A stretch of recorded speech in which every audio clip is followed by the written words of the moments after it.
Salut, nouvelle vidéo, changer de vie, vivre à la campagne. Aujourd'hui, on va parler vie à la campagne.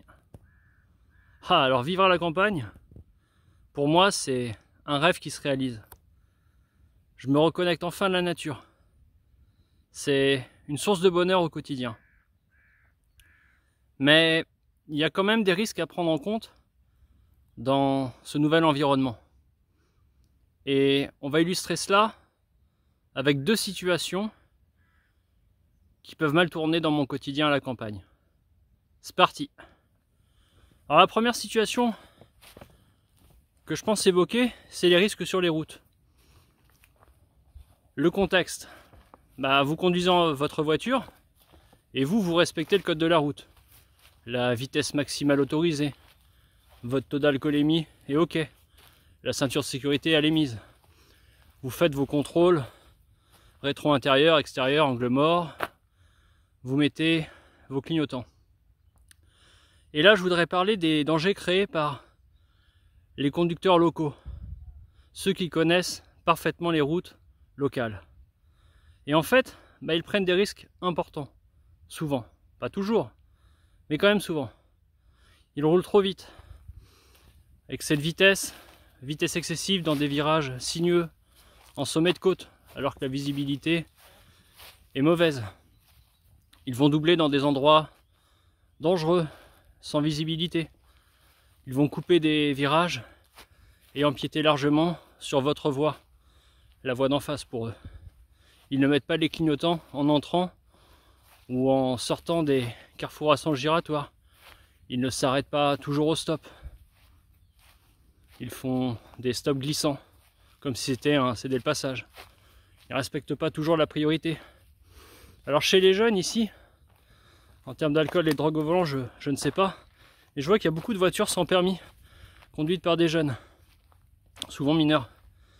Et ils ne connaissent pas forcément très bien le code de la route. Alors les solutions par rapport à ces risques sur les routes créées par les conducteurs locaux, c'est de surveiller ses rétroviseurs, surtout son rétro intérieur, toutes les 5-7 secondes environ. En roulant, il faut toujours veiller à laisser un intervalle de sécurité d'au moins 2 secondes avec le véhicule devant soi. À l'arrêt, il faut aussi laisser un intervalle de sécurité, pouvoir voir les roues du véhicule devant. Aux intersections, premier danger, toujours à gauche. Non, j'ai pas dit que je parlais politique aujourd'hui. Mais il faut contrôler à droite aussi, avant de tourner. Éviter de doubler quand on aborde une intersection où on est prioritaire, même si c'est autorisé par le code de la route.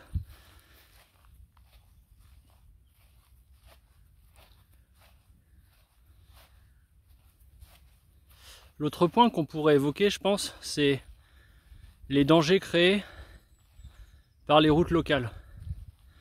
Là où je suis, il y a des kilomètres de route pas du tout éclairés. Il n'y a aucun lampadaire entre les villages. Et dans les villages, il y a une extinction des lumières publiques à 23 h, à minuit. Ça dépend des localités. Et ce, jusqu'à 5 h, 6 h du matin. Là aussi, ça dépend des localités.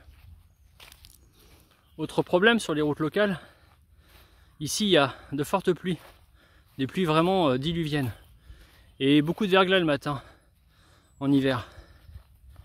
Donc là, vous avez un risque d'aquaplaning.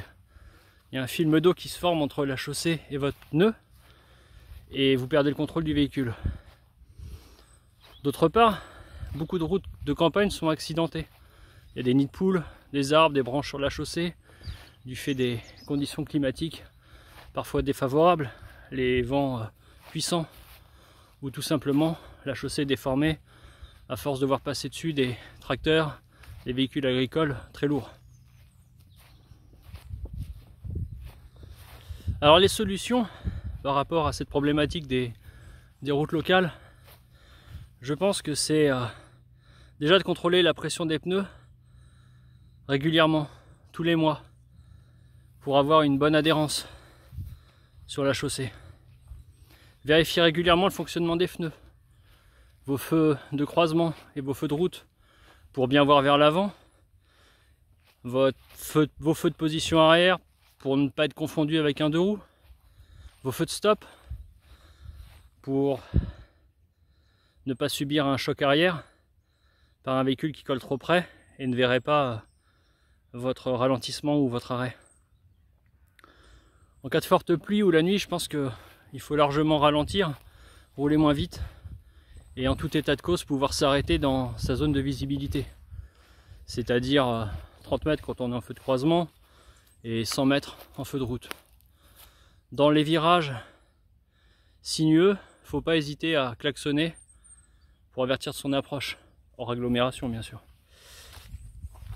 Alors ça c'est pour les routes sources de danger.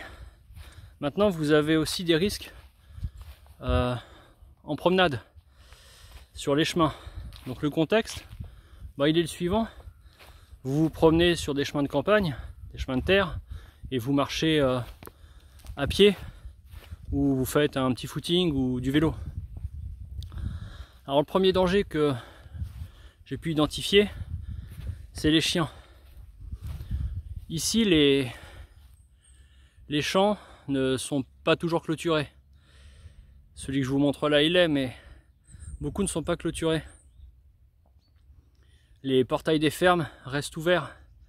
Et donc quand on se promène, on croise soit les chiens des habitations, soit des chiens errants, soit les chiens de berger. Ici les chiens de berger c'est des border collies, mais surtout des patous. Et ces chiens là, ils ont comme particularité de venir au contact très près.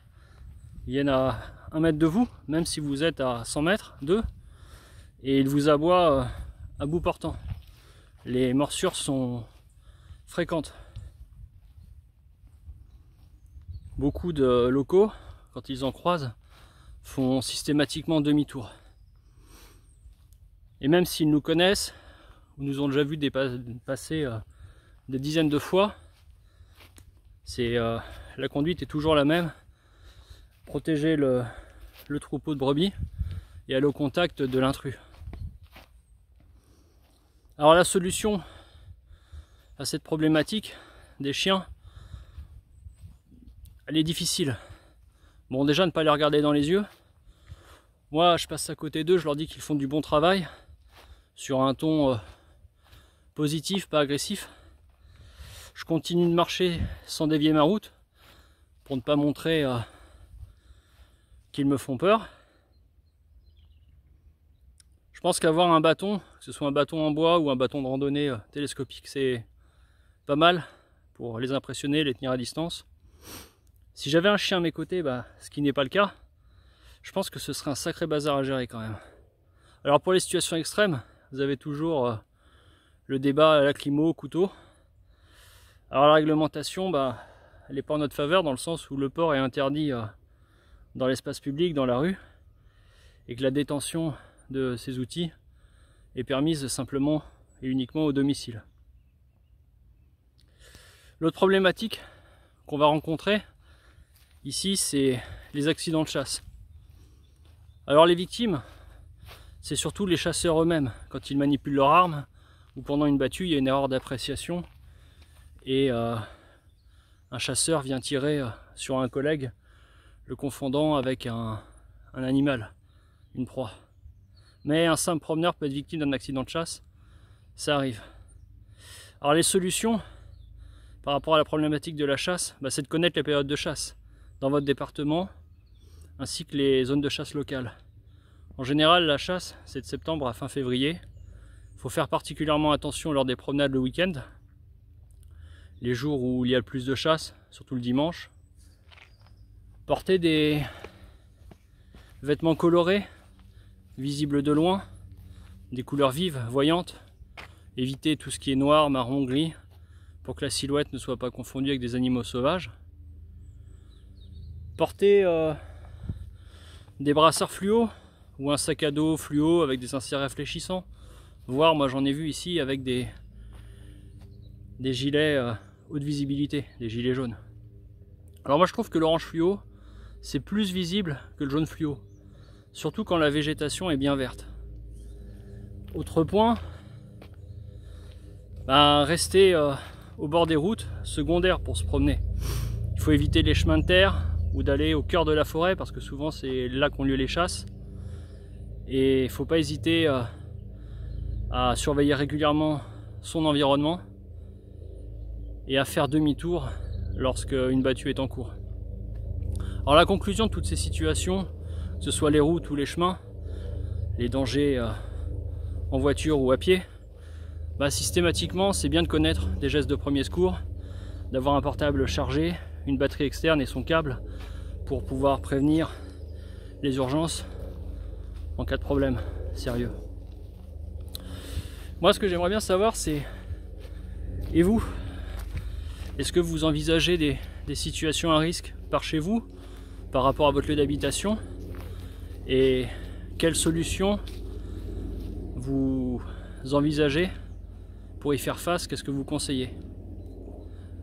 Abonnez-vous, likez, commentez, partagez, ça m'encourage et soutient le projet. D'avance, merci. A plus!